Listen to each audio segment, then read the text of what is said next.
When you think about the future of storytelling, the future of discoverability, how we find the stories we want to ingest, how we want to find the stories that inspire us, that we want to share with others, AI and creators are the two spaces that are driving discoverability.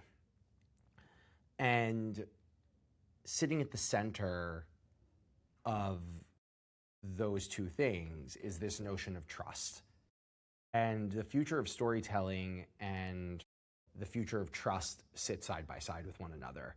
You earn credibility with your audiences by telling stories that are relatable and digestible and shareable and emotional, inspirational, all the O's. And that's really the direction that we're going. And AI might get the story there faster. Creators might get the story there more broadly or more acutely.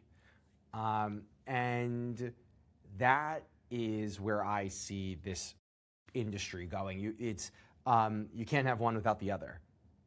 They're almost like two atoms, like sort of flying in around one nucleus, right? And I think about brands that I love. Like I love Strava. I'm a runner. Like Strava to me is awesome. And the story that Strava is telling is like there's community in hard work. There's community in going through training, going through your daily health journey, whatever it is.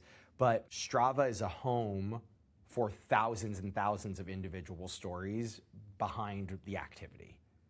And I love that, right? Like it just is every brand that has a story to tell. There's no question.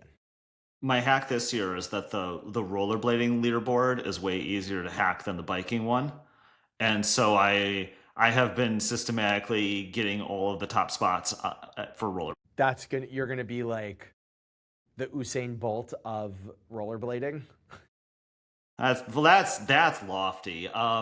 It's funny. Like I was doing it ironically. Now I'm doing it unironically, and now I've realized like this is a pretty good workout. I guess I'm gonna keep doing this.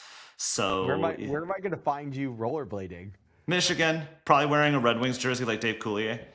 But yeah, there it is. Yeah, well, it's the trade-off of living on a bike path, right? It's like sometimes you can't find this or that, but you're on a bike path and you can just immediately get out of the podcast shed and go.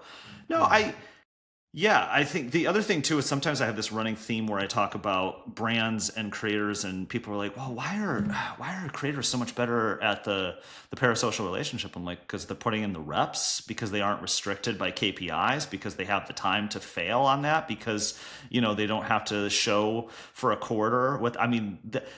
I always try to give some grace to where somebody is in that ecosystem, because I think sometimes people have these moments, and you can correct me if I'm wrong, but it's like they have these moments where they're like they'll begrudge like, oh well, why don't people get this, or why does the industry move faster? I'm like, we're all kind of working on one end of the spectrum or the other, and we have our limitations.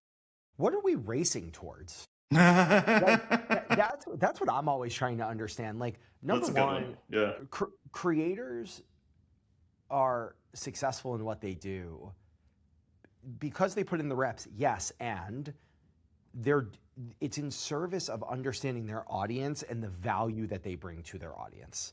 Yeah, they're giving more than they're extracting.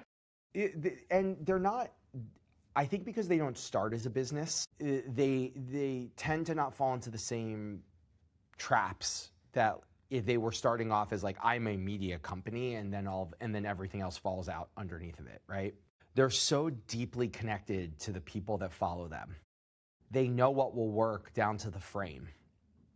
And it's like an incredible comedian who knows that this word works better than that word, or a musician who knows that the way this beat works with that word will be fundamentally different than if it were done a certain way. I think that's why creators are so successful. It's because they understand what their audience was want to ingest.